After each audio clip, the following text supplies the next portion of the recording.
Ryan Garcia did it. I got to say that again because I still don't believe it. Ryan Garcia did it. Hey, Terrence Truth. Lucas, this episode will be called the Robert Alexander "I Told You So" episode. Terrence Crawford-Madrimov, and so much more. Especially some bragging from Rob coming up on tonight's Tough Talk Tuesday.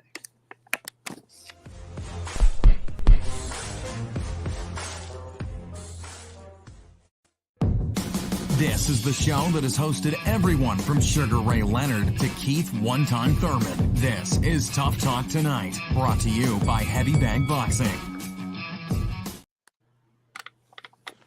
All right. Welcome to another episode of Tough Talk Tuesday. As always, I'm your host, Lucas Biggers. Alongside me, I'm going to have Robert Alexander, James DeCampo, as well as Sakura Armstrong whenever she gets on here. How's it going, everybody? Fantastic. Still in shock. We'll get to that, Rob. I know you really want to, spew out. I told you so. I'm ready to eat crow too. I am. I prepared myself for tonight. But let's talk a little bit about the undercard. The Tszyu Fundora card was packed. That was worth the pay-per-view price, guys. Was this one worth the pay-per-view price? I think so. Yeah. Rob? Well, I'm interested in hearing James's take because I thought it was absolutely trash. No, I mean we got a really, really good, exciting main event. Undercard, it is what it is, but main event just turned out to be fantastic. I mean, I don't even know where to start, as we go to talk about this fight because there's so many angles here. But I mean, you're asking about the card or the pay-per-view event? Yeah, well, they're not always. Say it again. I said we're just talking a little bit about the undercard before we get into the meat of it all. Yeah, no, I mean, I mainly saw Barbosa's fight. Forget his opponent's name, and didn't really agree with the decision there. He took a split, but pretty sure it was a split. I didn't really watch too much else. I was on the road going home, but it was kind of insane, just the main event and how action-packed it was. And, I'm just in awe right now, man. I'm still in shock. Well, go ahead, Rob. I actually agree with James. Actually, this main event really did us justice.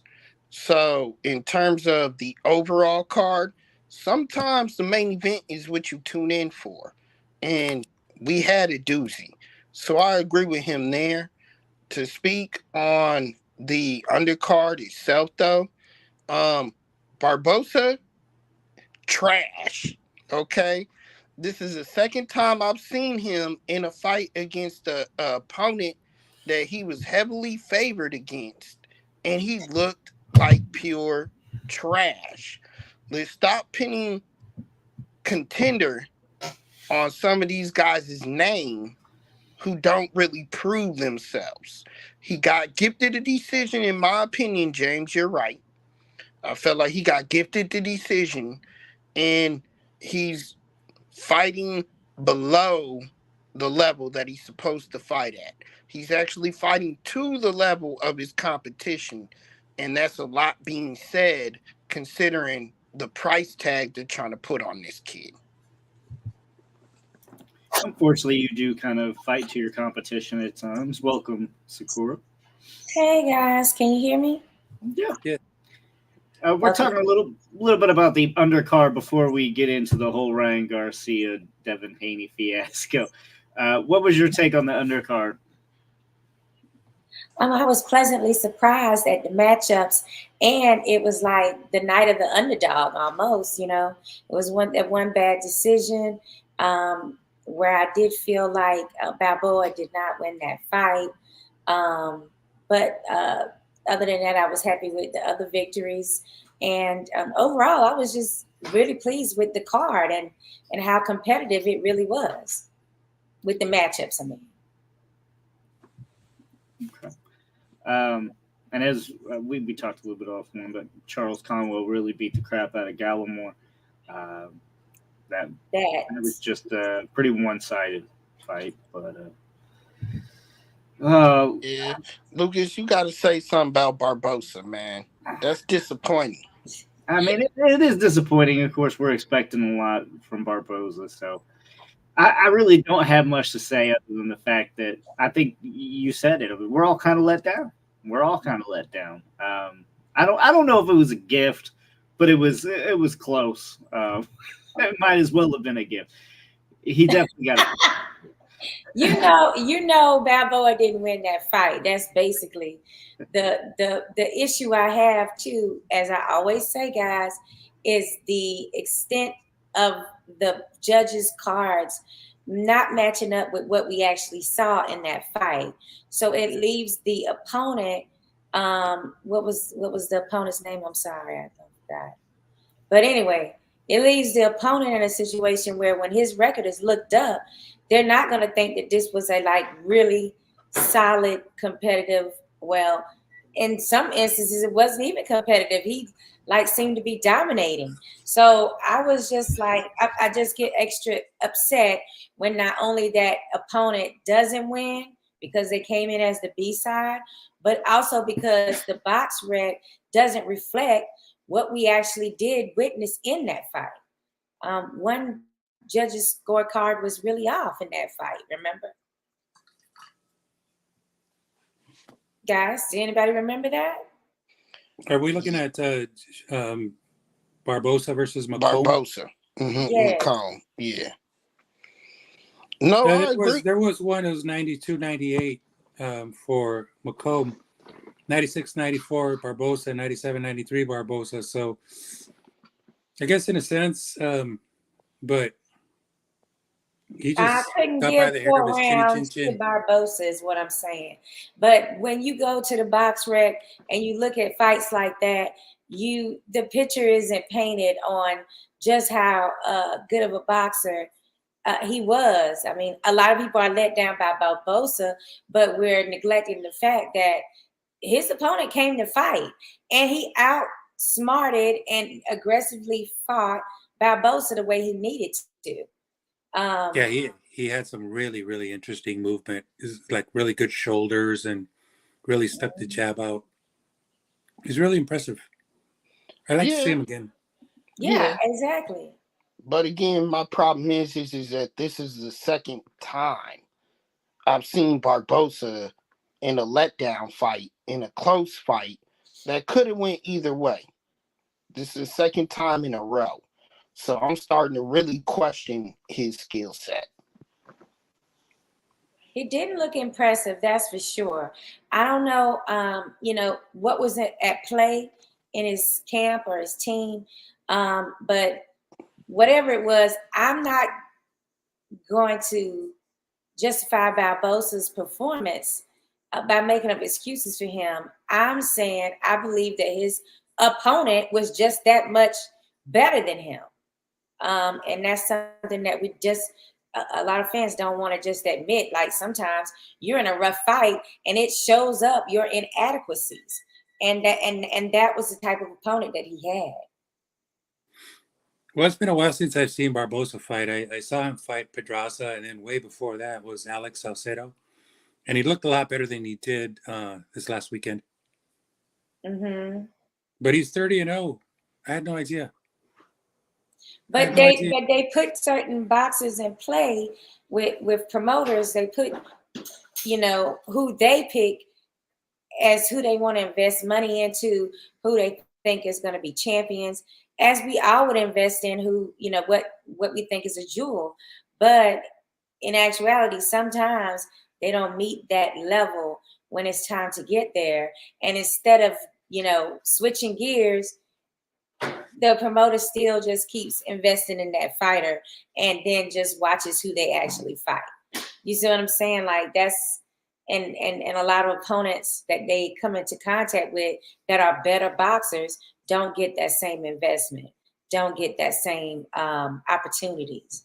And that's the issue with when these promoters are choosing specific boxers that they want to only push.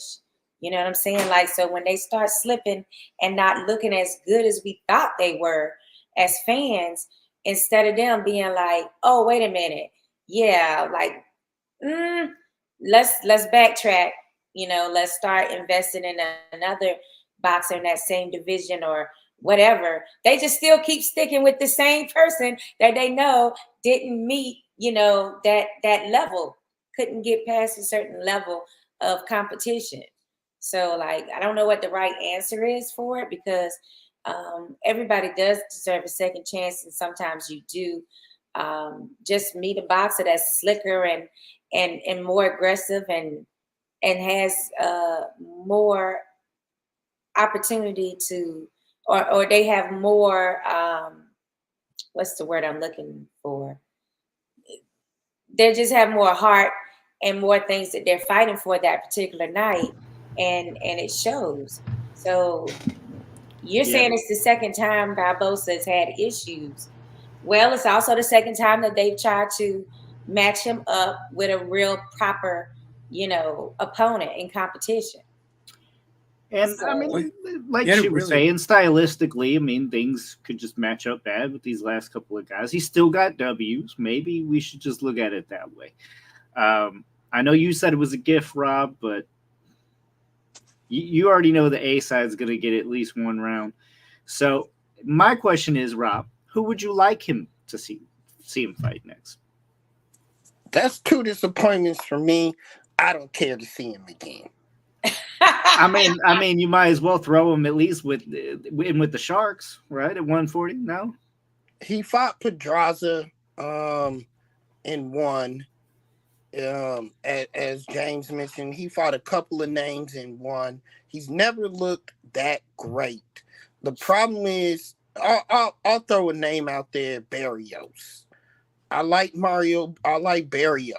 I like him coming up in the weight right now. I like him at 140. He might be at 147 right now, though. That's the only problem. But I like that type of a stylistic fight for Barbosa, because he's definitely not ready for any heavy dog at 140. Period. He's not even at prospect level. So I couldn't name a guy at 140 right now. Not even a lesser opponent that I would like to see him with. I mean, maybe Russell Jr., not Gary Russell, but you really want to put him in there with a shark, then that's going to but be a the brother. blowout. Like you. I mean, he's 30-0. It's time to shit or get off Right, the pot, right? right. That's Exactly. contender. It's That's time. way past contender status, Yeah. and not just that. It's the fact that even with the win that people feel he lost, he still has some marketability. You know, people like him, and his name is far in 140. But if he goes up to 147, now he's in a whole nother class of competition that's still gonna be hard for him to overcome certain things. Like, he just got to get back in the lab, and he needs to regroup. And also, if you've already fought Pedraza, that's a name, but the time period that he fought Pedraza, he wasn't at his best in his, career. He's on the decline now. So what is that really saying? You got to win against someone that isn't the Pedraza that, is, and that we are used to seeing. I'm sorry. I mean, a win against Pedraza is one against Pedraza, but I do hear what you're saying. It's definitely a shadow of Pedraza's former self. Right. Let's go ahead. Yeah. Well, just real quickly, you mentioned Mario Barrios, and he's actually on the Canelo card on 4th of May, and he's fighting none other than Fabian Maidana. So that's Chino Maidana's younger brother. Yeah. So that should be pretty cool. I mean, that's at welterweight. So interim belt. Like, who cares about that? But that's what it is.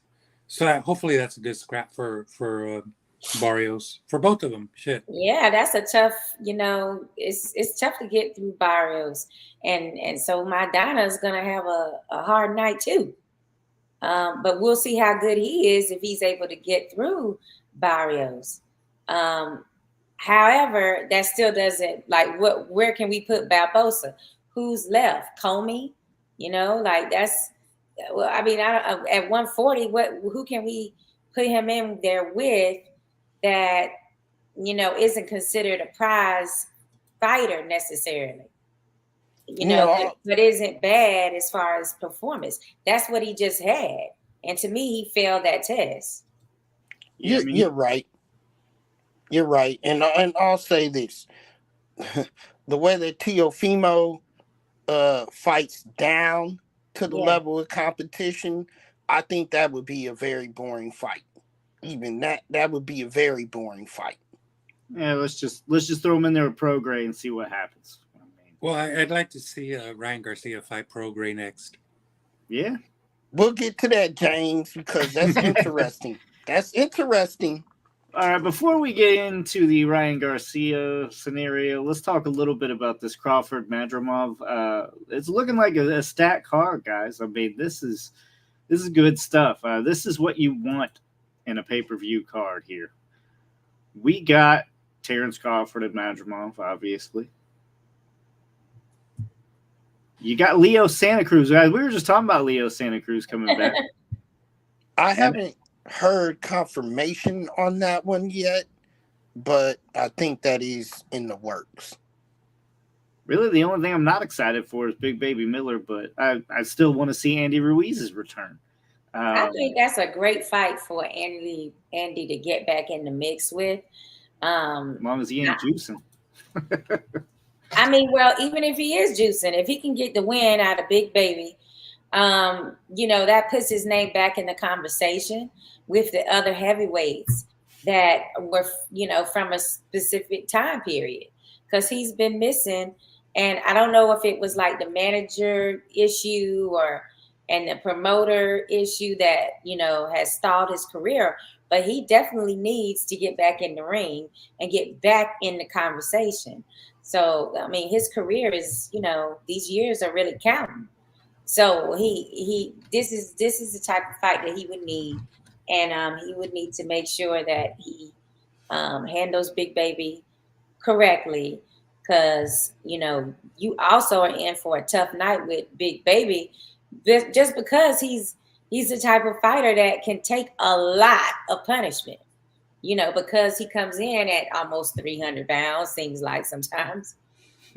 He can take a lot of punishment. So, it's like a long day in the office that you have to prepare your mind mentally for.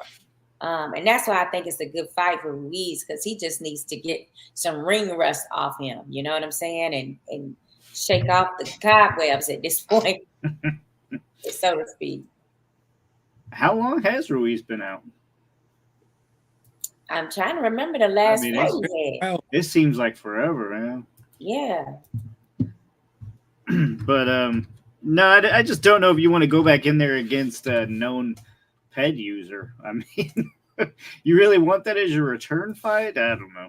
Well, trust me, they're doing like extra measures to make sure that Big Baby is clean all the way through camp. I'm positive of that. Positive. That's just so we hope we don't see. I mean, because that would be a shame if, like, at the last minute, some ped uses pops up and then Ruiz is out even longer. So I'm hoping that it all works out. It's been over a year. August of 22 for Ruiz against Luis Ortiz, so King Kong Ortiz. That's a while. Wow. And he had like an issue with his shoulder, I think it was, or his elbow. So he's coming back. He's on the mend, but I can't wait to see him, because heavyweights have gotten really, really hot, and he's on the sideline, so that's not good. Yeah, it has gotten a lot better, but this is a card I'm willing to pay for. I mean, Santa Cruz. Say it again. The fight that I'm looking forward to, I don't know about y'all, but I know Pitbull Cruz versus Jose Venezuela. Yeah, that's gonna be a nice. Fireworks. Yeah. That's fireworks right there. I think Jose, he's tough. He's tough, and he's surprisingly tough because of that build and everything. The way he comes in, you don't really see him as a threat, and that kid can thump, and we all know Pitbull can thump. That to me, that's the biggest fight on this whole card. I mean, Crawford's in there for a test. I mean, let's not forget he's going up. So that's 54. Yeah, it is, huh? Because Madrimov. Yeah. We don't know how he's going. Lucas. The guy is 10-0, Lucas. Yeah, it's at 154, but let's be honest, Crawford's ready for that test. Weird things have happened, Rob. I mean, you know that. Sure. Let's do it now. I mean, well, before you do that, then I'm gonna pull a Timothy Bradley. If Terrence Crawford loses that fight, I'll quit as a commentator on boxing. We'll accept your. We'll look over your resignation should that happen. You saw that, Sakura? What's that? When Tim Bradley actually, well, it wasn't on TV. Oh, yes, he submitted his resignation and then it was rejected. We were talking about this earlier. I was wondering if you're in on that. Yeah, I saw it before the fight, actually, when he said those words, because he just couldn't see a way that Ryan Garcia could win. And I have to also say similar to myself, where I was just trying to figure out a way that Ryan could win.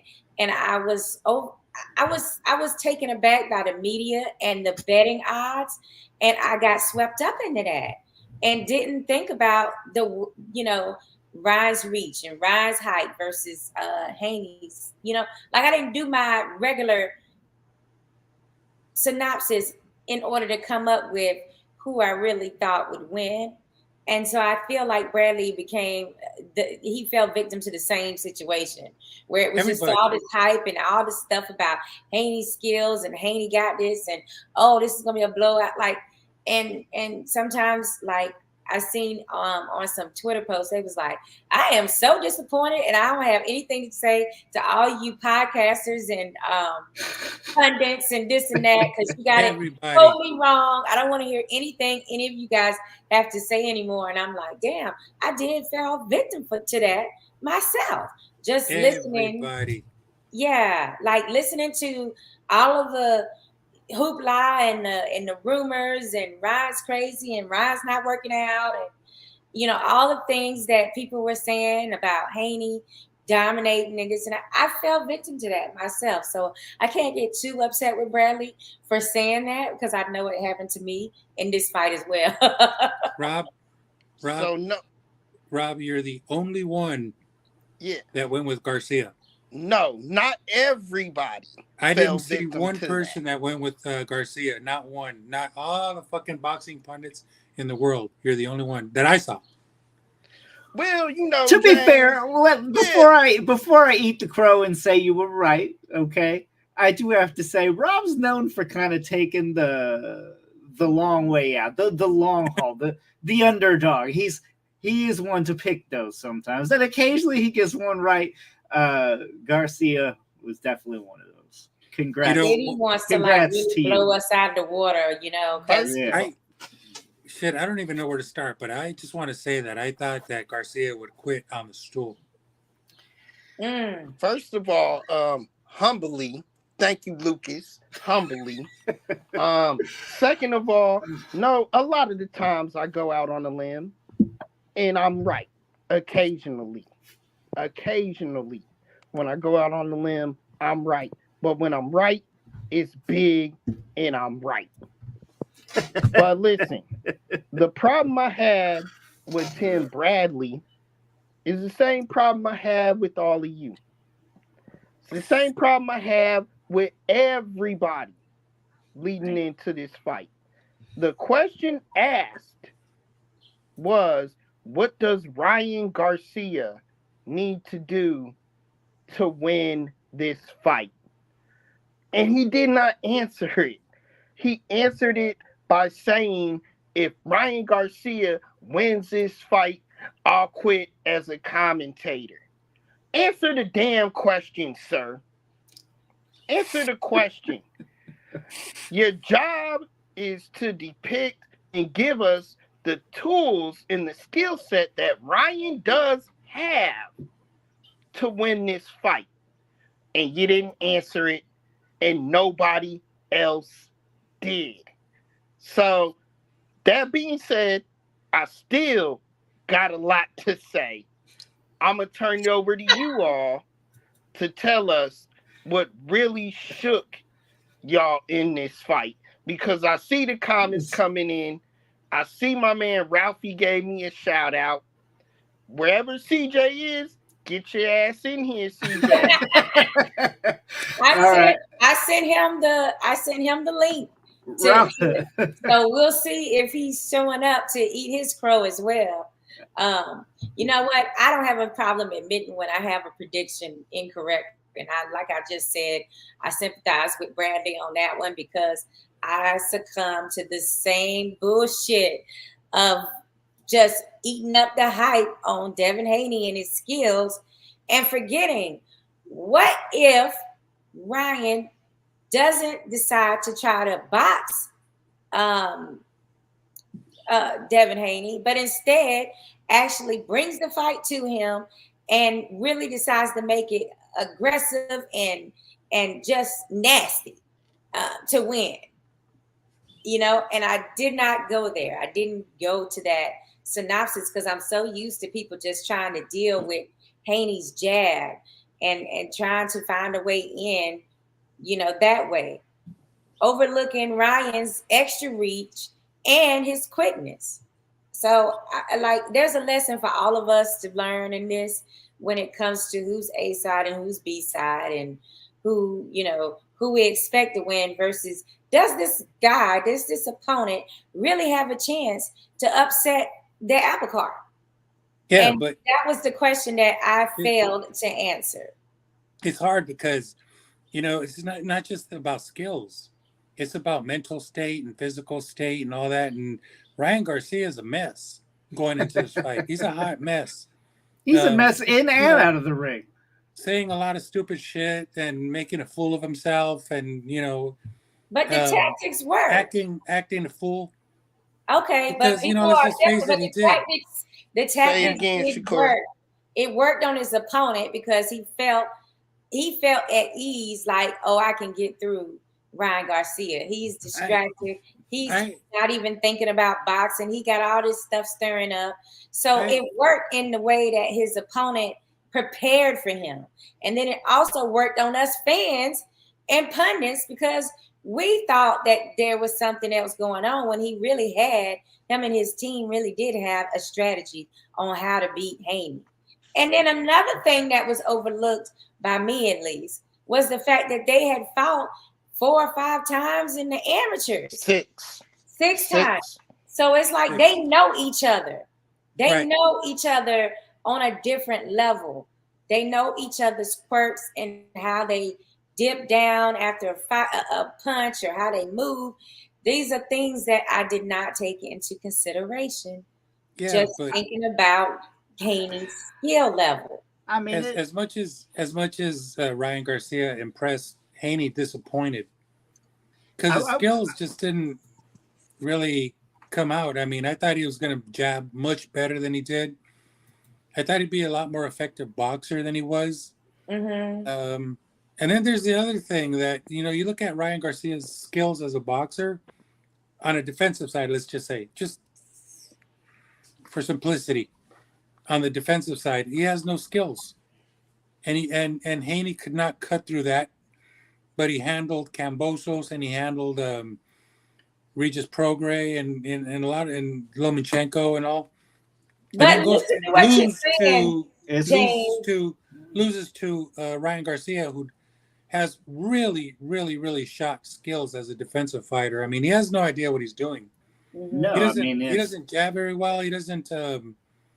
He's He's got no footwork. He doesn't know how to use the ring. He doesn't know how to use the ropes. Nothing. Listen, I mean, James. But he got the equalizer. He has the power in the left that carries him through. So he has an equalizer to make up for all those things that he doesn't want to do correctly. Because it's not like trainers are not trying to teach him proper technique. He doesn't want to rely on that because he knows he has an equalizer. He's still got his chin up in the air.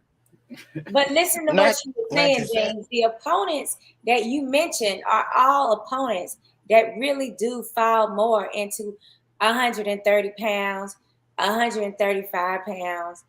These guys that you mentioned all are smaller, legit smaller boxers. Fontour as well. These are all wins that he got over someone that these boxers that were like, just physicality wise, smaller than him.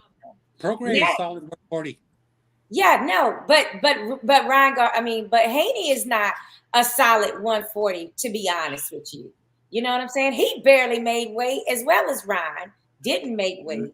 So you're looking at a situation where, the records look great with these different boxers, but when you really look underneath the hood of these opponents, you really know that Lomachenko is really a light or what you call a super featherweight.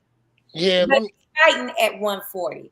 Then you said Ramirez also was better at 130, but fought at 135. You these fighters that are on his record, what I'm saying is they are smaller fighters that he's chosen to take wins over.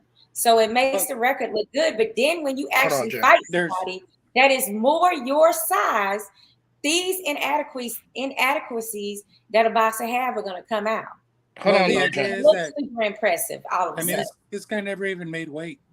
Ryan Garcia never even made weight. He was 3.5 pounds or 3.2 pounds. Hold on. I understand that, but what I'm saying to you is that means a lot. Hold on. But what I'm saying to you is Haney barely made weight also. So to me, he made it. It doesn't matter. What I'm saying though, guys, my point is not whether he made weight or not made weight. My point is that you're now fighting somebody. He rehydrated really well, and so did Ryan.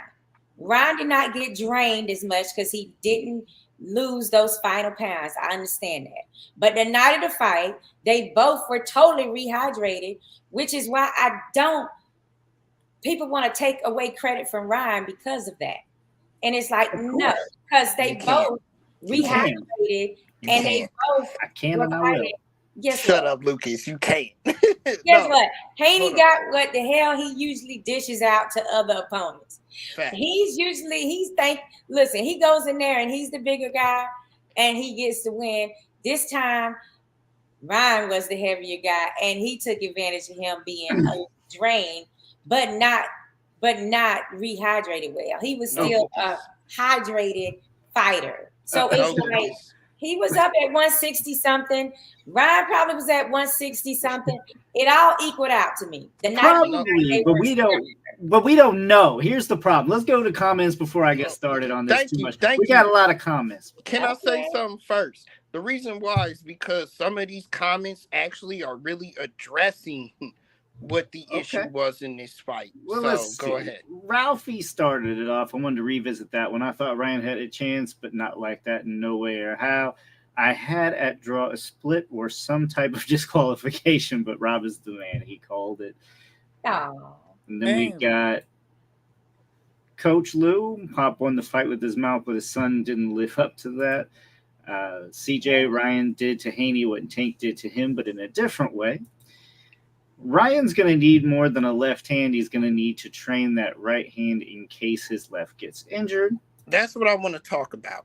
Ryan's ADHD trolling was extremely cringeworthy. I'm sick of hearing him and his Elvis impersonation. CJ, I want to know if Garcia deserves a rematch with Tank. I mean, a win does, but I don't see that happening. That's just me. But on his terms, as crazy Oscar De La Hoya thinks, I want Rob to answer that question. Okay, I'm gonna get to that. Hang on. Both of these fighters are stacked with fans, but their skill is not as stacked. Now I gotta respond before you, Rob. I gotta respond to the weight issue. Respond to that. Okay. No, Hold on, man. No, Go because ahead. I just spoke about the weight issue, so I want to hear somebody else. I'm Yeah. gonna mute myself. I'm gonna mute myself. You can Go mute ahead. yourself all you want. Because but the problem they are is, taking away Ryan Garcia's credit for what he was able to do. I Look. feel like Ryan actually he didn't do what other boxers try to do, which is outbox a boxer, a solid boxer. You don't do that to try to win. No, Ryan so was one that strategically took it to him and made it a rough fight. but how did he do that? He came in overweight and he was able to bully him around the ring. Like that's basically Lucas, what happened. I can't let Let's you know. say that. They It is what happened. He was fighting on the back foot. Rob, He was fighting on the back how did he win foot. then? How did Ryan win? Did he outbox him? What did he do? What did he do? He was fighting on the back foot. He won. Let's be honest. He Let's did not all win be on the back foot. completely honest. He won because Devin Haney was a shit fighter that night and didn't do what he was supposed to do. He didn't take away the left hand. And go back to Brett Reeves' comment. Go back, because that's what I wanted to discuss. This is why. Go back to Brett Reeves' comment. Not only did he hurt him with the left hand, he hurt him with the right.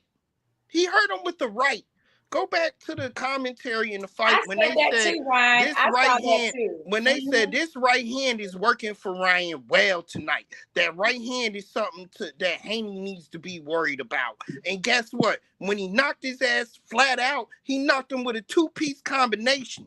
Yeah, the combinations were nice. He knocked him with a two-piece combination flat. Why? Because Devin Haney did not fight the right fight. He didn't take away the left. He didn't negate the power. He didn't do anything. And guess what happened in the later rounds when Ryan's stamina was off?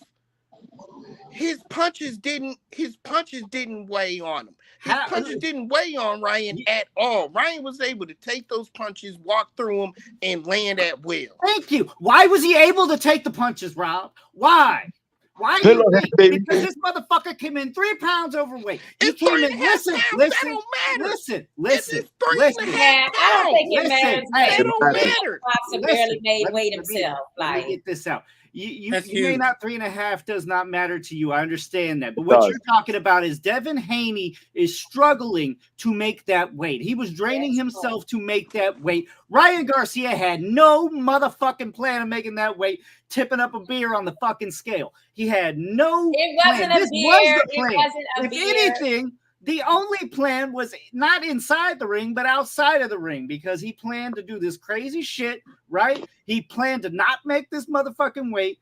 He came in to do this, to bully him around, right? This is basically what Wilder does. No, Wilder comes in using all your tools. I am for you actually. No, not this way. No. But what I'm saying is, what do you mean not made this it way? a rough fight. That was the only way for Ryan to win, is to make it a rough fight. You got to make weight. And Haney got hurt early, so therefore he was off his game, and he wasn't able to really establish. I wonder if we seen him make weight, we would have seen the Haney or the King Ryan on the right. We would not have seen the bully that we saw on the left. Y'all particularly this is why. It's like y'all are making excuses. No, but no, it's not an excuse. It's not an Making excuse. excuses. It's not an excuse. You got to make weight. Yeah, it is. How? You got to make weight. It's the last 3 pounds is what kills you. Oh, yeah, you should make weight. You should definitely make weight. Nobody's saying that. But what we're saying is, the night of the fight, were they of equal, basically, weights? No. Were they the same weights, or were they really off on who weighed what? No. To me, they both look totally rehydrated. Even that's not the point. You're overlooking something there. Well, what's your point? And killing themselves, right? And they're draining all that weight, and they're struggling. And the other person ain't struggling at all. They're just comfortable. Guess what? Whose fault is that, though? That is the boxer's fault for still trying to squeeze into a division that they know they should not be at. That is Haney. That is Team Haney that decided that they still want to squeeze into this 140 zone when they know they are not. That he is not for. in that weight division.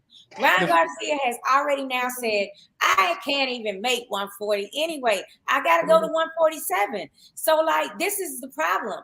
It's like Haney has been using that to his advantage, So squeezing into a division. He knows he's big. So you're just okay with it because it's No. But if we're going to go there, let's go there. Let's say let's say Haney, he had to drain himself to make this weight that he know he really doesn't belong in that weight class. He's been using that to his advantage on other boxers. Now to fight at 140. He's squeezed into that weight zone, and it worked against him. They knew he drained himself, and they used it as part of their strategy to win the fight. No, that was That was strategy this whole week. This whole week, he looked big the entire time. And all of the press conferences, I was like, man, I don't know about this. And sure enough, dude came in. Look, the only reason we even got a decent fight is because Haney went through with it. Because if I'm his manager, fuck no. You want 3.5 pounds? That's unprofessional as fucking shit. You step off. I'm sorry, but that's a loss. I wouldn't have had my fighter fight that fight. That would have backfired, though. That wouldn't backfire. First of all, I would love to see if you guys would have the same energy. It would have been Haney the one overweight, and Ryan would have made the weight. But it's not the case. You know what I'm saying? I mean, Haney's been the weight bully, and he's been getting away with it. I mean, Tank pointed out. See, that's not the case. That's what I said. It was 140, and he made 140. Even if it right. is, he made 140. Still try to make 140. I understand what you're saying, Javi. Right, but I mean, when you're making that 140, and it's kind of like Ryan also tried to make the 140. He just and when you losing pounds, guys, the first 10, 12 pounds go easier. Once you start getting close to the weight class, that's when it gets tricky. Let's say me when I have to make 150, I walk around at 165. From 165 to 155, easy work.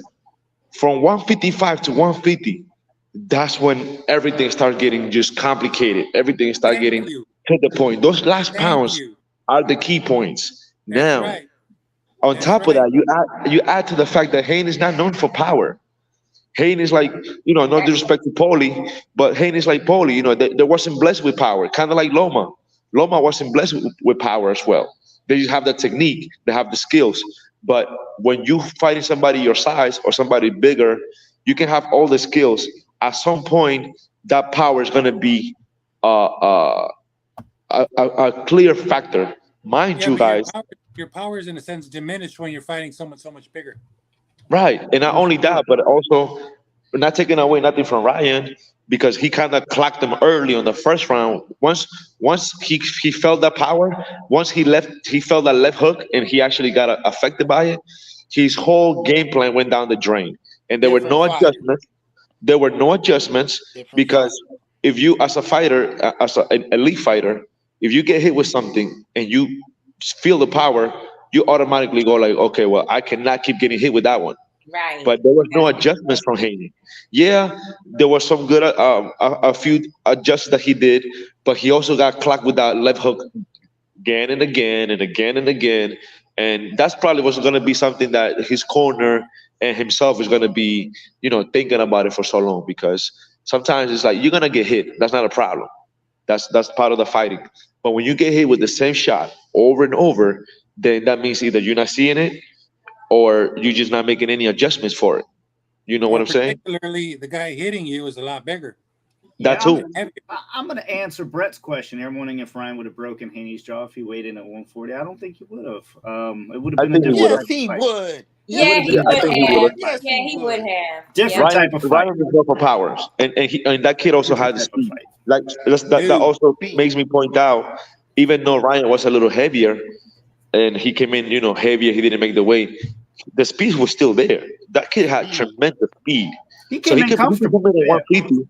And when you get bigger, you lose a little bit of speed. But that kid has tremendous speed, and as long as he has that, he's gonna have the power. He's gonna have that adjustment. Once a fighter becomes older, that you lose that little, half a second, that little millisecond of speed. That's when things will get a little bit more complicated for the fighter. I mean, we saw it with Shane Mosley. We saw it with Amir Khan, your favorite fighter, Lucas. So you know what I'm saying? Like, I feel like, it makes it a little tricky because one is like the way bully was being bullied. Two is like now he's actually finding somebody his side, not bringing somebody from the 126. I mean, when Haney was at 135, he was fighting a bunch of 126 guys. Gamboa, Loma, Linares, all of these guys, they were champions at 126. Mind you, also, they were past their prime. I'm not taking away nothing from Haney, but he was carefully matched. His career is being carefully selected. Right. Everyone else has too. They're all Right. carefully matched and anybody with a selected. big name, and Yeah. that's It's part of boxing. it. But That's the way it works. before we get into that, we're backing up on comments here, so I do need to touch on those. Ralphie, I did see Ryan versus Tank doing it when it comes to big money. Mayweather knows best. It was perfect because Haney versus Tank does not make that kind of money compared to a rematch with Ryan. I agree there. And Tank especially, how Ryan look about making smart business and making a lot of money. When Brett. you get a chance, Lucas, go back to CJ's question and I'll answer it. Okay. Go through the comments. I'm going to get there, yeah. If Haney is struggling to make weight, he might want to consider moving up to 147. I would probably have to at this point. I wouldn't, Victor, I would never taken that fight after the weight, but he knew he went with it. Now he can't complain about it. I agree, Victor. True. Well, I tell you what, guys. That's what that means. I feel like, as a matter of fact, I feel he like is that not kind of complaining like- about it. You guys are. Right. There are Right. different I think- ways to go I about also the feel part like where Ryan did Karma it. also came back. Oh, my bad. I know you're reading the comments. My bad. Ryan did it in a crowd way, but he got the win with no belt. Waiting to hear what Rob has to say in that response. Brett, timing is essential in breaking someone's jaw, though causing timing to pop in the sweet spots. Power also the technique matters. For sure. All right, let's go back up to CJ's. Now, my bad, guys. Maybe my internet is a little bit slow. I'm in the DR, so I'm hearing you guys with I think like a 2-second delay. You're good. But I just wanted to say, I feel like if Ryan would have come in at 140, he would have still broken his jaw because he has the speed, the power, the youth, and I also feel like Haney's chin has been suspect. Ryan just confirmed it. Linares, which also not really a power puncher, hurt him when he connected at the right spot. He was just lucky to be connected at the end of the round.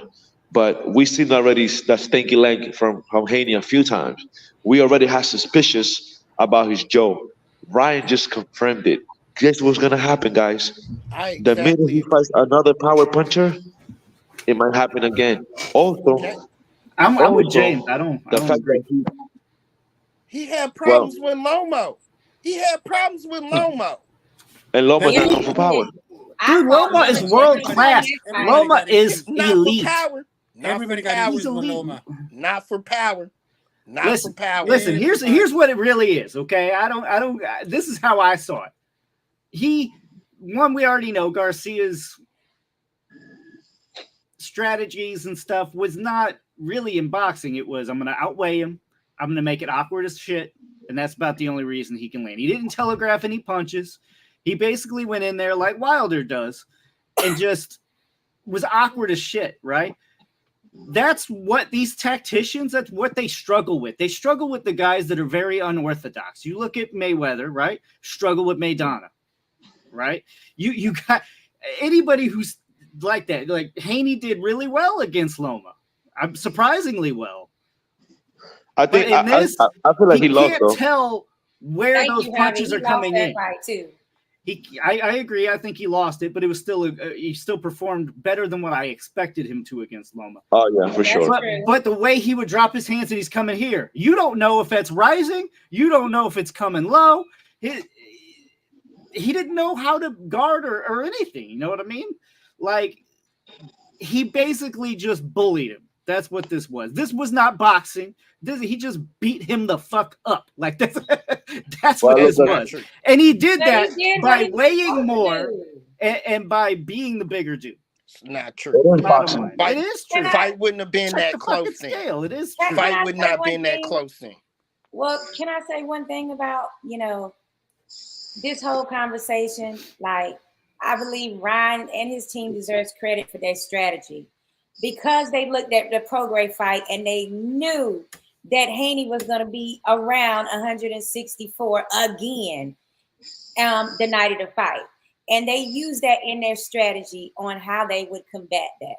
And they also used the fact that, everybody was all saying Ryan was not training properly and he was crazy and things like that. I think that's what they did. That made him not prepare defensively for the night that he needed to prepare for. And I also, even though the weight difference and the draining of the last 3 pounds, Haney did that. Okay, once he took off all his clothes and everything, he made the weight. Now you have Ryan that didn't go through those last 3 pounds of draining, but they both had a plan. They both executed it. And I feel like Haney was just not prepared for the power that and the quickness that he knew that Ryan possessed. Well, quickness Whether is one he thing, was but what off his about rocker power? or not, he didn't about prepare. power? Speed is power. I didn't hear that. What'd you say? No, he's a lot more powerful because he's a lot bigger. No, I believe that Ryan, no matter what weight he goes to, he's one of those blessed people that power is going to go with him. He started out being known for his power. And that is, as he gets, as he goes through the weight classes, we've seen that power goes with him. Like it didn't wane off no matter what. He was known for power from the beginning. So he's not like a person that like just got power, just had more power because he had more weight. Like this is something that he already had as an attribute in his arsenal to begin with. One of them made weight, the other one that's didn't. The reason he won. I think he won because unlike all the rest of Haney's opponents, he wasn't smaller and he wasn't going to try to outbox him. How do you outbox the boxer? Nobody should be doing that. They all should be aggressive tactics. They should all be using aggressive tactics and take the fight to Haney. That is the blueprint. You're comparing them to people who are not in the ring. They're not in the ring. CJ, I'm gonna get to your answer now, guys. Our fans are making the point in this discussion right now, and none of them are saying anything that was an issue of the weight. Only this panel. So I really want to get to that because all of the comments that Lucas has put up have been spot on and right on the money, guys. Been right on the money.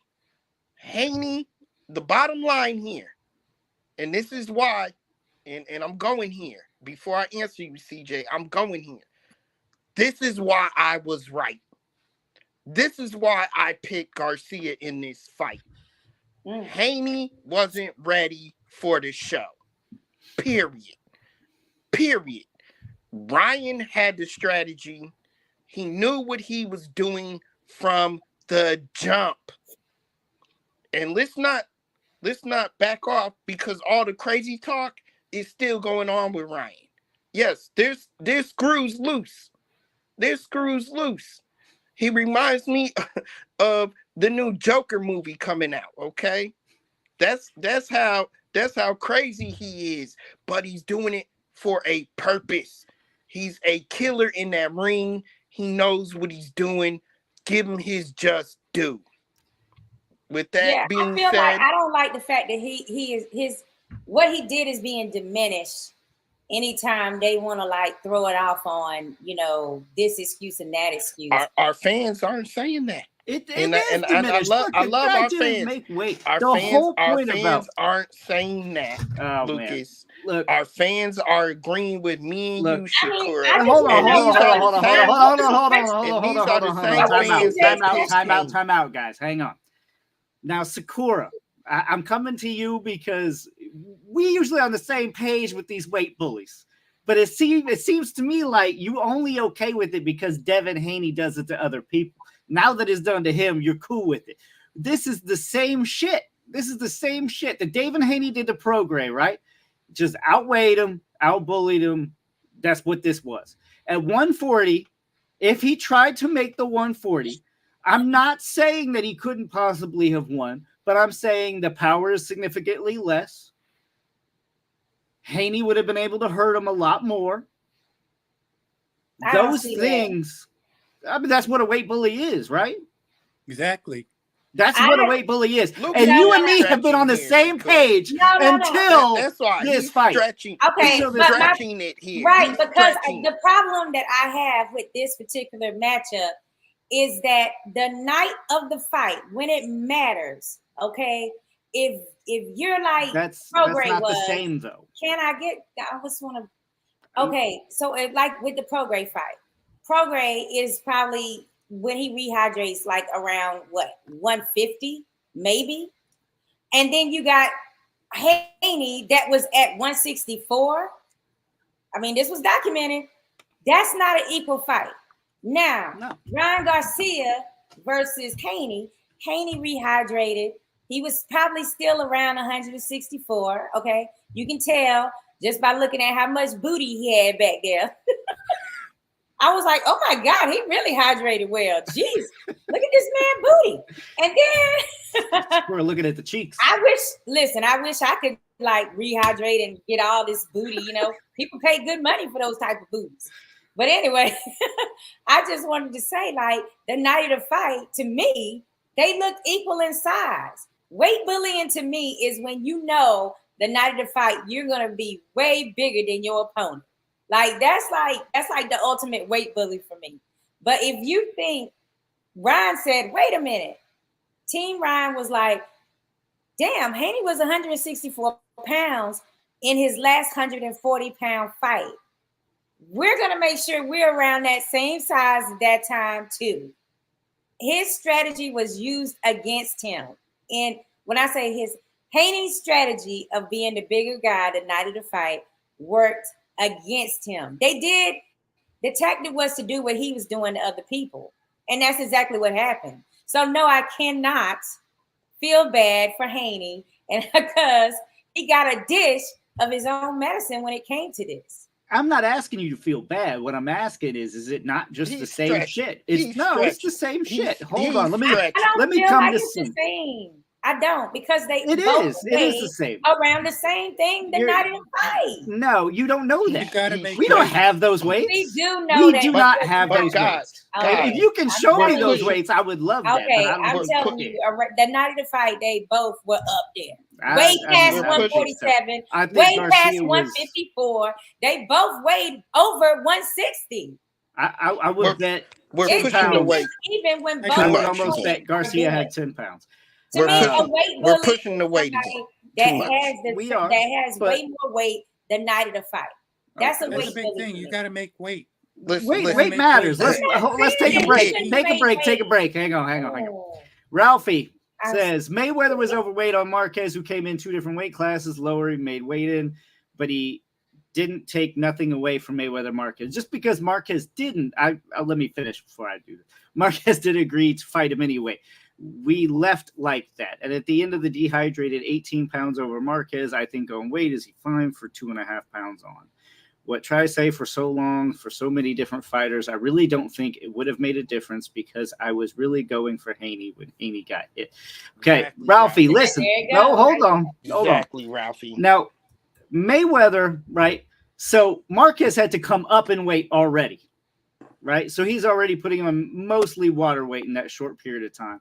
And then Mayweather still did not make weight, right? So now he's even bigger. Look, Marquez was already meant for a lower weight class than that. He basically had to go up 2 weight classes. That never works out, right? It never works out in anyone's favor. So I gotta completely disagree with you, Ralphie. It had everything to do with it. Marquez is just a class act and didn't say shit about it. That's all that is. But it definitely mattered in that fight. It mattered wholeheartedly. It mattered. Let's go to another comment here. Don't get me wrong, love Haney, but this is show business. Sometimes I feel boxers are teach for the show, but they are not teach for the business side. Yeah, and I agree with that too. Haney wasn't prepared. Haney wasn't ready. Lomachenko is all technique and stopping his opponents, whether it's TKO, mostly it's body shots, liver shots, etc. William Hunter, Garcia cost me money. I texted my prediction to Sakura Armstrong that Devin was going to get in, get off, get out, and counter. Garcia isn't better than Loma or Regis. He came not to be a chew, but to square up and let them fly, and he got lucky early. Where's Bill? He won't be seen till that check drops, and he doesn't have to hide from those bookmakers. Garcia surprised me. Look, I mean, and we seen Devin hurt Garcia in this fight, right? We've seen him back Garcia up. This fight, if they struggle to make weight, is a different fight. I know you're going to disagree with me, Rob, but you take a look at this. And I agree. Yeah, it is a completely different fight. It don't matter. It matters. It don't matter. It's critical. Let's answer the next question, CJ. It's absolutely critical to make weight, and I that'll got have you, CJ. James, you're misunderstanding what we're saying. Nobody's saying that I'm not Ryan misunderstanding shouldn't. you. But I'm saying nobody is saying that Ryan shouldn't have made weight. He should have made weight. There's no misunderstanding. If the weight was going to be 140, he should have made weight. You got to consider what happens to you when you make weight. Right. It's the same thing that Haney. Yeah, it's the same thing that Haney has done to other people. We're not talking about other fights, though. Which brings me back to CJ Hooker's question. So, CJ, to your question, the reason why this rematch with Tank right now is so attractive right now is because of what James is talking about. And that's, let's face it, Garcia was drained of his weight in that first fight against Tank and required to go all the way down to 135.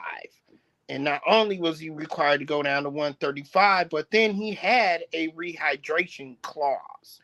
So that's the true definition of draining a fighter of their weight. So now the question is, excuse me, do we want to see Tank be forced to go up in weight to fight Ryan Garcia, possibly even at a catch weight at like a 143 to kind of even those odds? Tank doesn't have to do shit. Tank won't. He's not gonna. This fight's not happening. There is no rematch. He stopped him. Okay, that's my counterpart. You don't tell Tank what to do. I just feel like a rematch for them two is not possible because Ryan cannot make 140. No. Okay. And then Tank's got to go up to at least 140. And if he has to go up to a cash weight, it's just the more he has to go up in weight, is the more it's not attractive to me because it's not an even playing field. The night of the fight, it wouldn't be like what's the point if both got to be like lesser of themselves to make a rematch? And they're both shrinking and rehydrating super, right? So they've both been weight bullies in the past. That's all this proves.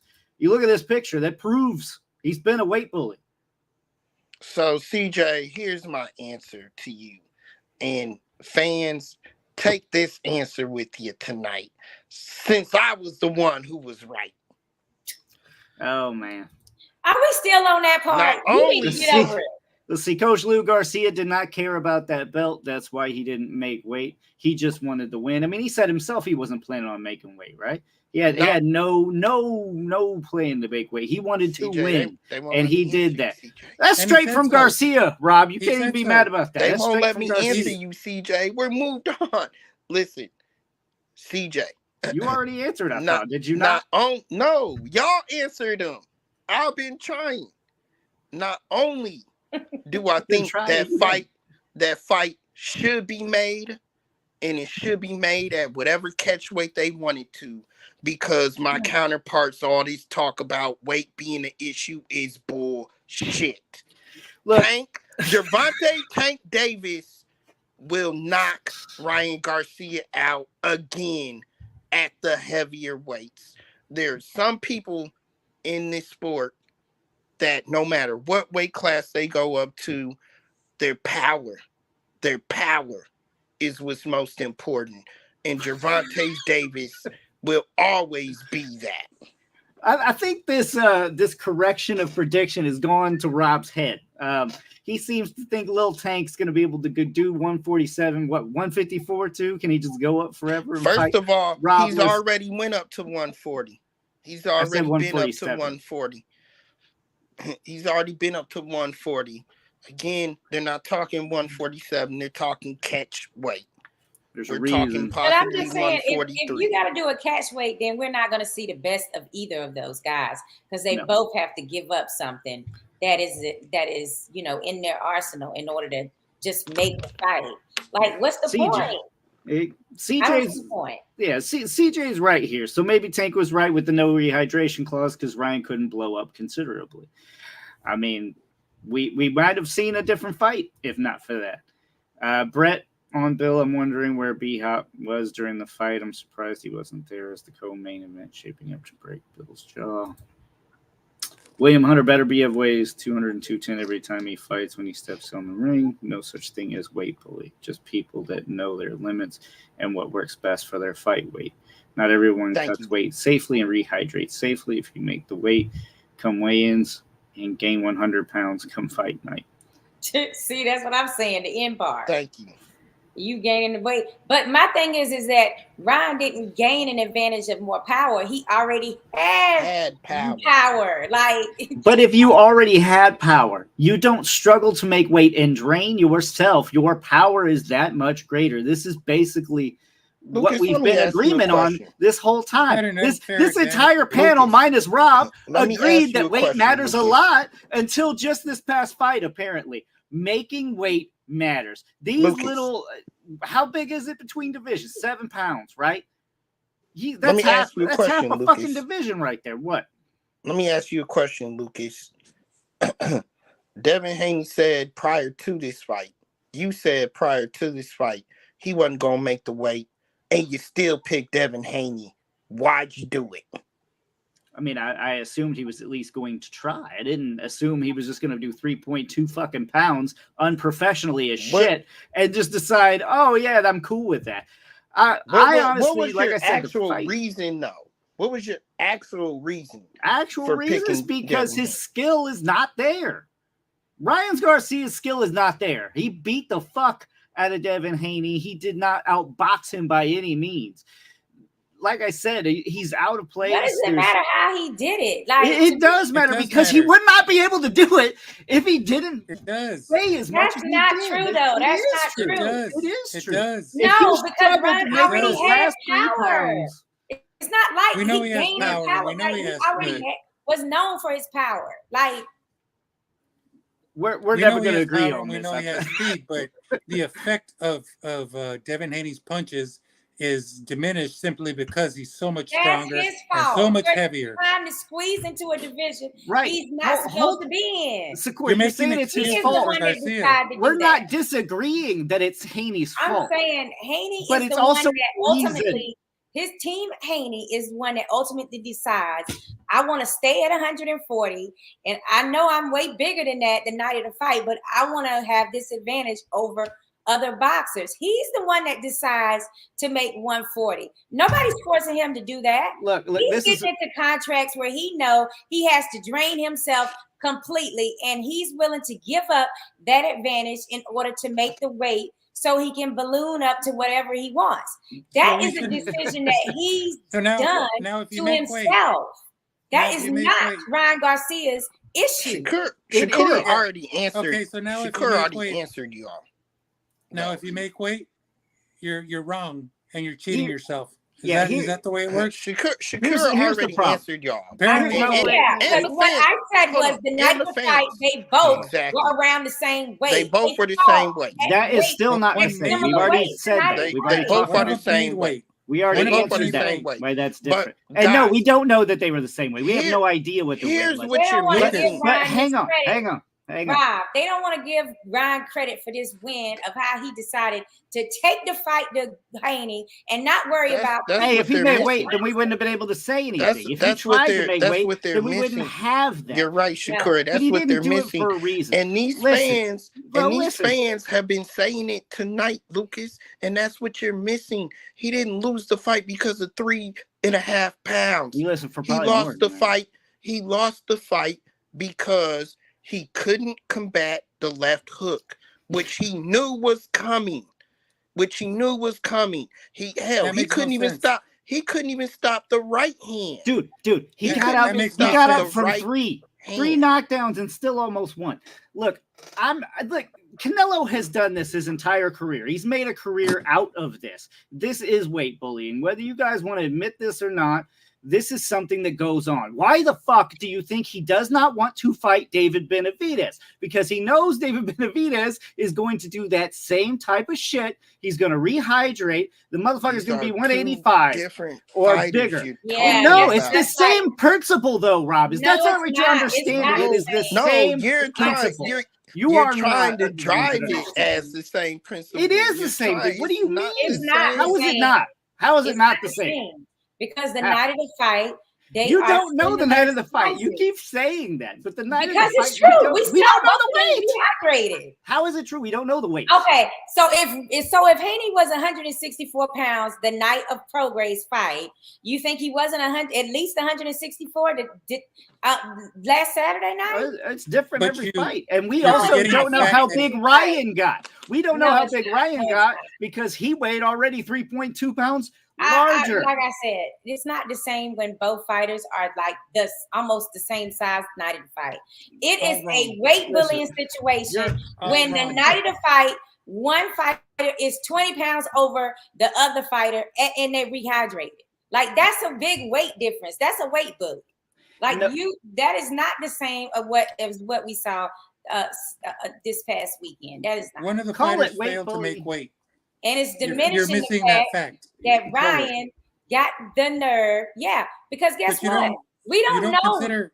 Hold on. You saying that, but we don't know how much. Ramifications of making weight. But this is what I'm talking. Okay, so you want to bring up weight. So how much do you think it took out of Ryan to just make the weight that he made? He didn't make weight. But the point is, how much did it take out of him just to make the weight that he did make? When he ended up on the scale and he was 3.5 pounds over, how much draining did it take of him to get to that weight? I don't think it did. It's irrelevant.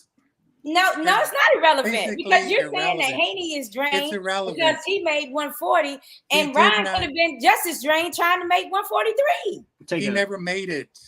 But that's not the point. Both fighters were probably drained. Okay, but if you already know, why'd you take that down? Put that back up. I'm going to. You see what just happened, Rob? You saw what just happened there, right? No, I'm putting it back. I'm saying Ryan could have been just as drained, just trying to make 143. We don't know, but we know that's not true. Just to make that, we know that. The fans have spoken. I don't know why we're still on the same topic. The fans have spoken tonight, y'all. They don't give a damn about the weight. William Hunter, give a damn about the weight. The weight difference plays more into stamina than power. The power doesn't magically appear cutting or gaining. The difference shows up in the 5th round when someone has an open mouth with their mouthpiece hanging out while they are more tired than they had another 6 or 7 pounds. You add more pounds, you add more power. I mean, I'm sorry, that's just science. Lucas, I just want to say this reminds me of a situation a couple of years ago when I was working out with a couple of different cats here in Los Angeles, and one of the guys had a fight at 147 and was struggling to make weight, and it's like 2 days before weigh-in,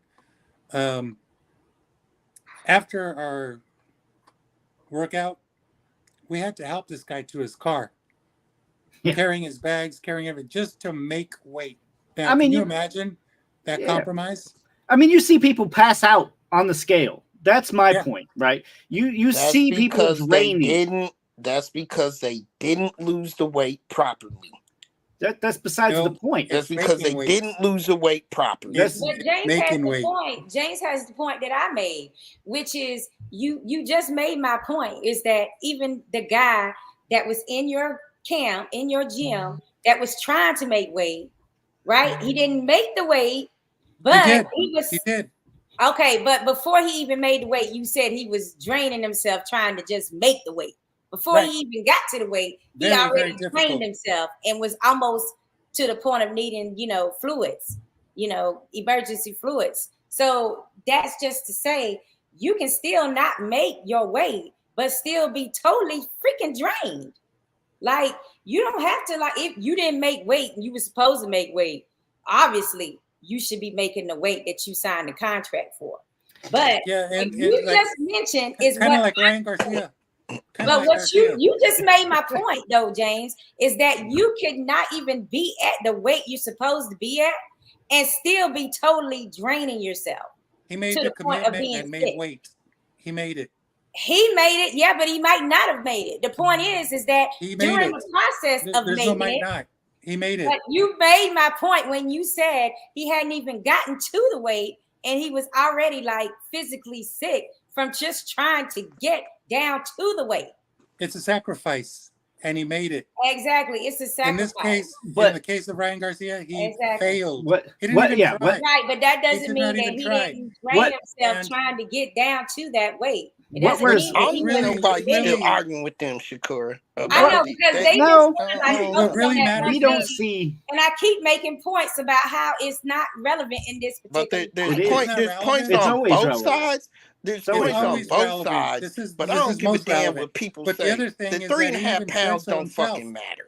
He even said to himself, he says, why would I make weight if I'm here to win? When they renegotiated the purse, when Garcia didn't make weight, he should have scratched butt. Then no money. Money made Haney lose. Garcia paid him for the extra weight, and they were good with it. I mean, that's basically what it is he lost as soon as he was like, oh, we'll just take the extra money. I mean, he took the money to lose or to take that L too. And what me and James are trying to say is you're sacrificing your ability to make that weight, to drain that weight. Now, as a professional, right, Haney signed a 140 contract, assuming that Garcia would attempt to make it. Not assuming that he would come 3.2 pounds over, right? But let's go back to some of these comments here. What about heavyweights? Is there a difference in weight when they are fighting? Yeah, we've talked about that. I think there definitely is a ceiling to where it stops mattering as much. But obviously, right, if you have a flyweight versus Tyson Fury, you're correct, Sherman. Tyson Fury, it matters though, don't it? Sherman, I mean, you're correct to ask that question. What about heavyweights? Like, what are you correct about? What about heavyweights where it don't matter? You're right. You're right to ask that question. What, Score? See what else Sherman said. Let's follow. Ryan said he's been drinking beer all week prior to the weigh. I don't even doubt that at this point. Ralphie, I agree. Ryan will go through punch to punch. He has changed his style against Pitt. Sherman, they both rehydrated okay, so no matter how you look at it, it comes down to how they rehydrated. Sakura, stop wasting your time with him. Listen. Well, he's saying the same thing that I'm saying is that, it's not considered weight bullying when they both rehydrated. But also the point that we're saying, oh, Haney drained himself to make 140. Well, guess what? Ryan probably drained himself trying to make 143 even. So they both are just still even on. Listen. I still call it weight bullying. I don't give a shit if it's 3 pounds or what, but the weight was more, right? The weight was more. Weight bully. That's all I need to hear. I feel like that's all it is. I feel like a home was made for that right and left hook combination that Ryan was giving Haney. No matter what weight he is, he knows Ryan's number. He has Haney's number. They fought too many damn times. They know each other well and intimately in that ring. So it's like that would have happened no matter what weight class they go to. That's why Haney is like, I don't even want a rematch. Because he already know, like, it don't matter what size I get to. Ryan got my damn number with that right and left hook. So it's like that's just the point. No matter what weight they'd have been at, Ryan Garcia has an advantage over Haney. James as far Lucas. As reach, as far as height, as far as power and quickness. Those were 4 things in that fight that we did see. I mean, and Haney didn't have an answer for it. That's what shocked me. I was expecting Haney to be defensively minded. And once he got hit the first time with the left hook, I thought that he was going to adjust and be like, okay, so I need to make sure I don't get hit with this punch anymore. And so he went like 4 rounds without being hit with it again. But then it all fell apart again when he did not wasn't defensive minded enough to avoid what happened in the 7th. I mean, let's not even talk about the ref in the 7th round. Okay, that was just.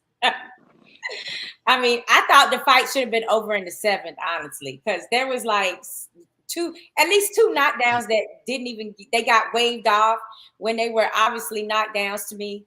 But anyway, I was shocked that Haney did not have some type of foot movement and some more feinting and stuff to try to counter those punches that were coming in that he knew from jump that was Ryan's bread and butter. Like, left hook. You need to avoid his left hook at all costs. You know what I'm saying? So you get caught with a right, all right, but you really supposed to be preparing for what's his bread and butter, which is that left hook. And Haney did not have an answer for that. I am like totally shocked that happened. I don't even have an answer for that because Lucas, I went for Haney in this fight. Right. Me too. All in. I thought it was going to be a unanimous decision. I didn't think that it was going to be no knockdowns, and I was like, if the only chance that Ryan might have had is if he can sneak in one of these left hooks on him. Well, guess what? That's exactly what opened up the fight for Ryan in the first round. He was able to land that shot when if Haney has the skills that we all think that he has, that should not have happened in the first freaking round. Haney So landed the same blow. beautiful analogy, Shakura. Lucas James, I have a rapid fire only for you two. Well, we're about there. Yeah, it's getting a little late. But let me pull up Sherman. What Brett was saying. What was Brett saying too? Hang on. I have thought guys have way more. I've fought. I assume that means guys that weighed more than me than I had weighed myself and beat them. So it depends on your corner. They made no changes in the corner. It came down to his corner. They made no adjustments. Just that simple. I mean, for the fact that he got dropped that many times, he was still in the fight. You do got to give Haney some credit. I mean, he got up off the canvas, fought on still. And he fought well. It's just I think the unorthodox style does not play well for Haney. Like you said, Sakura, I mean, in certain matter of speaking, he does have his number. It's just that unorthodox style is his weakness. Coach Lou, you wanted me to go back to the Brett one, didn't it? It's the sweet science of making weight. Ryan pulled it off by weighing over the 140 limit, and Haney proceeding with the fight like Garcia did against Tank Davis. So I guess it comes down to the individual's decision to fight with all the pay-per-view money on the line and that's a good point, Brett. I mean, if we go back to Tank Garcia, right? If he did the same shit and he came in 3 pounds over, we might have saw a different fight in that fight. I mean, or you may not see a fight. Or you may not see a fight because Tank might have said, no, I'm not taking that. We just read that one. Coach Lou, can we talk pro fighters now? I'm done with these amateurs. What about the Mexican monster? Wow. I mean, damn, he doesn't care about either one of those. 104. I think they belong more at 147. If they did have a rematch between Haney and Garcia, the weight should be 147 at least. But I don't think that either one of them are interested in a rematch.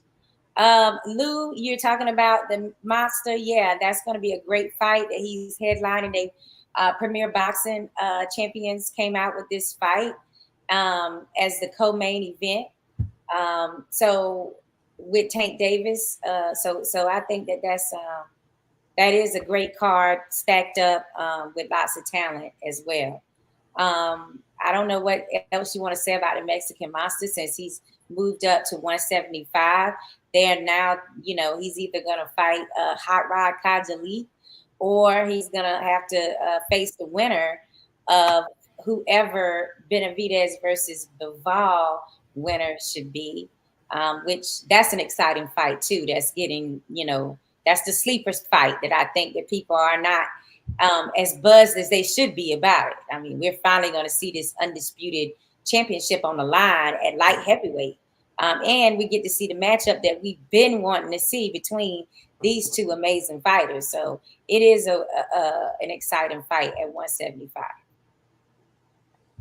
For sure. And that fits right into the line of everything we were talking about too with weight bullying. But he's moved up now, so he's going to be at a proper weight. Mr. Steven Alexander, weight does matter at some point, but here's the issue. There are simply too many weight divisions. Nobody will convince me that 10 pounds makes that much difference. The law of physics explains the difference between distributed weight and concentrated weight. I could explain more, but do your homework and Google it. I disagree. I do think weight matters a lot. 10 pounds especially, I think that's going to be a lot. Size matters, guys. I mean, it does. You look at some of these guys, you look at, I mean, look at the 130 guys, then look at the 140 guys, right? I mean, there's a big difference right there. I mean, you can tell the power consideration, right? Rob, right? You don't like the guys under 130, and why is that? Under 130, yes. That's what I mean. But I under also feel like... Oh, no. Wait. Answer the question. Why don't you like them under 130? Because they don't have power, right? Because they don't have power. Under that is the difference right there. Yes. That's Under the difference. 130. 10 pounds. It doesn't matter where it is. It's going to make some you're missing difference. my point. I also believe 130 all the way to 147 can all fight each other and be fine. So you think somebody weighs at a 130 and somebody weighs at a 147, you think that's an equal fight? When you're 130, it's inevitable that you're going to max out at least 147 at some point in your career. No, that is far from true. Far from true. All the champs that have been at 130 have all went up to at least 140. See, everything you said cool about Garcia and how you picked him, you just ruined all that with that one statement. I don't know. I guess he's saying like if you're a 130-pound fighter like a Lomachenko, you can still fight at 135 and he's still able to perform well. I mean, I agree with that part of it, like as far as you can switch around weights. But my thing with this weight that he was talking about is James' point is that it's not about the actual weight difference. It's more about who drained themselves to make the weight and what it took away from that fighter in order to make the weight. It can be an advantage for that fighter that did not try to drain themselves. Right. So that's more of the point of what he's saying about weights and how it matters at the fight night. That was his explanation. Lucas is just like, you over 10 or you're over 3, whatever you're over, you gave yourself an advantage and now you're a weight bully. Yeah. My definition is the night of the fight, if you are way overweight compared to your opponent, then you just gave yourself a really big advantage and it's not playing fair. So we all got 3 different reasonings for weights and what we think contributes to having having an advantage and not having an advantage. So what he's saying about, you can't convince him that it's 7 pounds over or, that those weights really matter. I'm not sure if it matters or not, but they're all fighting each other between 130, like Lomachenko, he's fighting at 135. Who's fighting a Tank Davis who fights at 140 but comes down to 135 whenever. Exactly. Like they all are like kind of going up and down in those kind of weight areas, which is why they have all these catch weights now at this 135 zone where you need to be 136 or you need to be 138 or what is all this? You gotta be 143. Like it's just a lot going on in those weight divisions. What does all this mean? It means, James, that you and Lucas are the only 2 in pro boxing that care about that shit. No, it doesn't. The boxers don't even care. Let me even care. Hold on, Lucas. Let me illustrate it this way. You got a 100-yard dash. One guy's going to run 90 yards or 90 meters, whatever it is. The other guy's got to run 100, and the gun goes off. One of them's already 10 yards ahead of the other. Look at it that way. That's not the same. It is. Listen. Hold on. Just let me say this real quick. CJ. We're gonna go to comments, but I want to say this, right? Weight matters, and you know how I know weight matters? catch weights, rehydration clauses. These people aren't fucking stupid. These are professionals that work in the business, that work in the fight business. If weight did not matter, they would not be even such thing as a rehydration clause. They wouldn't say weigh in 140. They'd say, 3 pounds is fine. Why not? You are setting this limit for a fucking reason, okay? And you also squeeze into a division knowing that you're heavier. Exactly. For you a do. reason. You're trying to give yourself an advantage. But that Sakura, applies to every division. when you do that, you're assuming the other person is also going to do the same. So at least he's shrinking himself with you. This point, he's not shrinking himself. He has an advantage. He has a 3.2% advantage of rehydrating already, as basically James was saying with that analogy he set.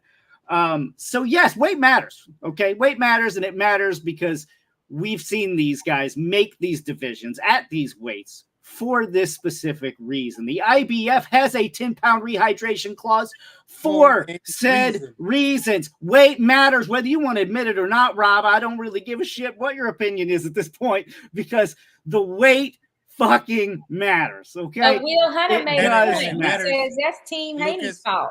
They took the fight, they took the money, and they were good with that. Right. It is his fault. I agree completely. And this matters from 108 all the way up to 200 in every division. There's no difference. It really does. Let me go to the heavyweight division whatsoever. Not. Come on. I'm looking for rematch requirement of 140 on scale. See if it actually did make a difference. Brett, he'll never do it. He won't do it. He knows. He said himself he was not trying to make the weight. He was trying to win. I mean, it come right out of the horse's mouth himself. And there's a reason for it. Yeah. Come on, Rob. I don't know what that come on was too. This is going to upset your Canelo going lose, and also Monster Inuus also will fail. LOL. Haney versus Garcia rematch at 143 catch weight. See, I don't want to catch weight. If they just don't make both of them 147 at least. Like neither one of them really needs to be at 140. Why are we continuing to keep these catch weight BS things going? Let's just have them fight at 147. Will Hunter right here, Rob. And any of my 147 pounders will fight any 130 any day. Send the contract. Well, we seen Spence versus Garcia. Mikey Garcia did it. What happened to Mikey Garcia? He got paid and wanted to semi-retire afterwards. That's what he lost, right? He lost. That's what it is. But when you go up 2 weight classes, typically you lose. Okay. Steve Alexander again. If 10 pounds mattered, then Tyson should have lost about every fight. Go back and revisit the original weight classes. Okay. We've kind of talked about the heavyweight. I know the heavyweight, there has to be a limit, right? Because otherwise we just have weight classes for forever. So I get your point, Mr. Alexander. I do. When WBC was bringing up the Bridgerweight division, which basically cuts that heavyweight in division in half from like the smaller heavyweights to the big heavyweights like Fury and Wilder and them, nobody liked that. But now that if everything is heavyweight after 200, now you can see that that's a huge difference between 220 and somebody coming in at 300. But it's okay and it's cool because they're heavyweights. Like, I mean, that is a whole nother topic that we can discuss when it comes to heavyweights for sure. That's a good point. Have been bigger than Tyson, and he laid everybody out. Yeah. No matter what size they were over him, because guess what? He started out with a lot of power. You know what I'm saying? Like he had a strategy. He always stuck to that strategy, and he bullied everybody that he went in that ring and fought with, and it worked. Well, Tyson was like 98% muscle. That weight was 98% muscle. You look at some of these heavyweights, that's 98% fat, okay? But that's how Isaac Cruz should fight the same way Tyson does. Kind of. Coach Lou, I love this show. And all muscle. I love this show. You guys can talk some shit. Thank you. Sometimes, and if I did come off as disrespectful, Rob, I want to say I'm sorry already. You know I love you. Okay. I know. But I want to get back to answering what's next for King Rye question. Thank you. Brett, the WC strap that Haney is in at 147, which is why I suggested the catch weight. Okay. Coach Lou, action packed with entertainment, dude. This show. Thanks, guys. Sherman has everyone has an opinion. I mean, it's right. Go ahead, Rob. I want to get back to CJ Hooker. CJ, I would like to see Ryan next. I would like to see Ryan Garcia versus Teofimo Lopez. I think that's an action-packed fight.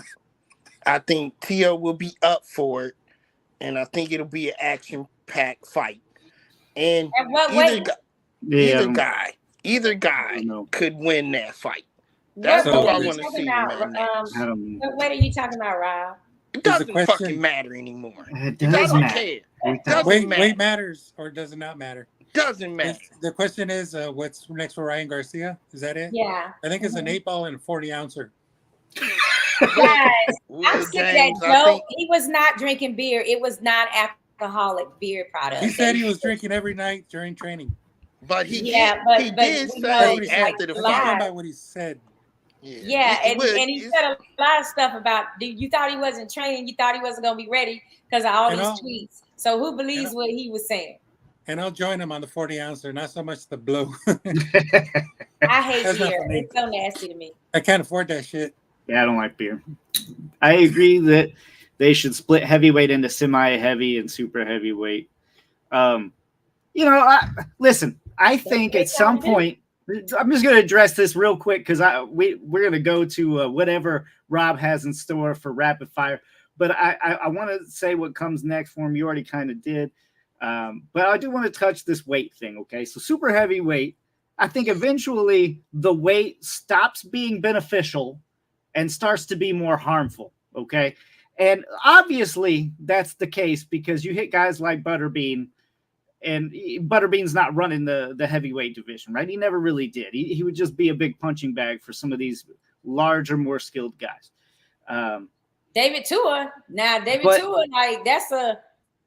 But if you rewind, right, and we go back to the 1920s and shit when Joe Louis, that might as well be a super heavyweight today with Tyson Fury. You know what I mean? That kind of weight and that kind of size that you see a clear disadvantage, right? So you got to look at it. It is kind of some give and some take. I understand the heavyweights, once we get into the weight, it starts to be a little murky. I get that. But that's why I was supporting the Bridgerweight division when nobody else would do it, but they just didn't like the name of it. Like, they didn't like the name Bridgerweight, but the categorization was a good thing because you have heavyweight at 200, and then it went to like 215, I guess, or something like that, or 220. Mm-hmm. And then you have these other guys that are like massive giants of the heavyweight division, up at the heavyweight. But guys, just a quick anecdotal story. I remember when I was first learning about boxing divisions, and Emilio would have to explain to me like 5 times because when we got to the light heavyweights, I always thought that should be next to the heavyweights. But then you got cruiserweights in between that. Like, and that like confused me so bad. I'm like, but why isn't it called, shouldn't cruiserweights be called light heavyweights? Why is light heavyweights lighter than a cruiserweight? Like, that just really threw me off there with the names and stuff. And he started explaining how they went back and they divided all these other divisions into sections for juniors or super. And that's how the names got kind of, confused in the order that it sounds like it should be. Right. So this is an issue that's been going on for centuries. So, what are we going to say about the fact that there is a difference in heavyweight classification, but nobody wants to receive an actual classification between a light heavyweight at 200 to 220 and versus another type of heavyweight that's way taller, way slimmer, way massive, more like 300 pounds. Yeah. So until, it's our community, boxing community, that doesn't want to accept this premise. It isn't because somebody in boxing that has power hasn't tried to make, divide the heavyweight division. Yeah, I mean, I get it. And some boxing purists are just going to fight change at all costs. And I mean, that's kind of what it comes down to. Yeah. I myself get in that. I really don't want to see another one. Do I have a reason for it? Not really. I just don't want to see any more divisions, but I get it. Now, the weight, I would really, really love to just see same day weigh-ins.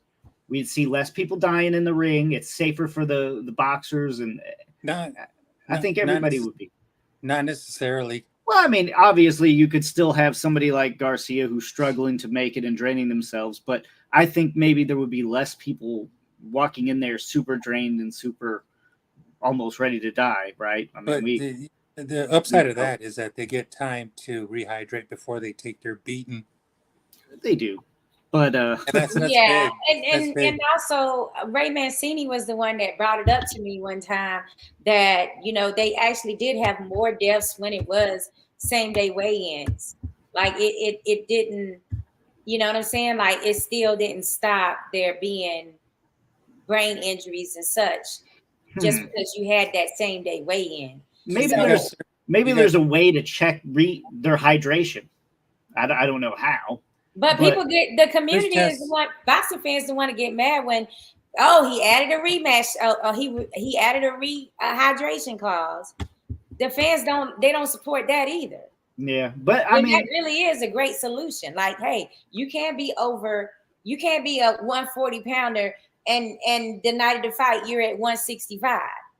Like that should be without saying, but it's not. Well, the IBF has rules in place to keep that down. Right, but that's only one sanctioning body compared to we're up to 5 belts now. Well, they're doing it right. They allow 10 pounds rehydration, I believe. But I don't know if it's a sliding scale for the entire from 108 to 200 or whatever, but it is 10 pounds in some cases. 10 pounds? I don't know. That's a good question to ask, though. It would have to be a sliding scale because, I mean, it wouldn't make sense otherwise. What annoys me, though, is when all of the belts are on the line, it doesn't seem like that IBF, they outright override it with the other belts, because I almost guarantee you that Canelo is weighed more than 10 pounds come fight night, and we don't hear about whatever the next day weigh-in is. Yeah, they stopped telling us for a reason. Like before, even 6 or 7 years ago, we got the night of the weigh-in weight in the lineup of the tail of the tapes or whatever it was. They would show, hey, they weighed in at this, and now they're this tonight. But they stopped doing that. They did, and it's for reasons, right? Probably mostly money reasons, I'm sure, or for these blatant issues where you have a guy who is blatantly already an A side, probably picked the ring size, and now he's also 10 pounds heavier than the guy. I mean, that's boxing, though, right? Advantage. Most damn corrupt sport in the world, but you got to love it. So are we, just to clarify, we are all in agreement that having rehydration clauses is something that might be the way of the future, where we could actually all agree that a catch weight, in as long as both opponents are subject to it, where they can't gain but so many pounds in rehydrations, that is a good thing. It could be bad too. I mean, what you guys are saying, because if you limit the rehydration, right? Who's to say that you're not doing more harm to the fighter? You make it more fair, Sakura. You make it more of a fair fight. But as far as safety is concerned, I think that could still be a problem in a way. So in the IBF, because the 10 brain, pounds is good for that. But it's the fluid in the brain that doesn't have time to, it's the last part of your body that rehydrates when you hydrate. So in order for it to fully be back to what it was before you started draining weight, then it's 48 hours. So you already are not getting 48 hours when you weigh in one day and the next day, you're fighting. So it would be I'm just saying it would still be that same issue, regardless of if you had a rehydration clause or not. you're not going to get back the full percentage of the brain fluid that you should have. And that's the most important thing, right? We want to worry about safety more than anything. All Yeah, right, guys. It's been a long, crazy show. It does get a little heated, as our saying says. We don't pull any punches, guys, and you see why. 12 pounds. I'm for 12-pound rehydration, Sherman. Yeah, sounds good. Yeah. We must be like trees. We hydrate from the roots up. Yeah, but, like now you're there. Like, very true, Brett. But if you guys, you don't want to talk about Harvey Dock. Oh God, I did touch on that for a minute. That round 7, he needed his behind expelled. We're done.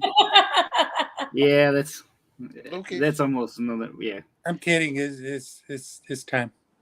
Go ahead and put my Cash App up.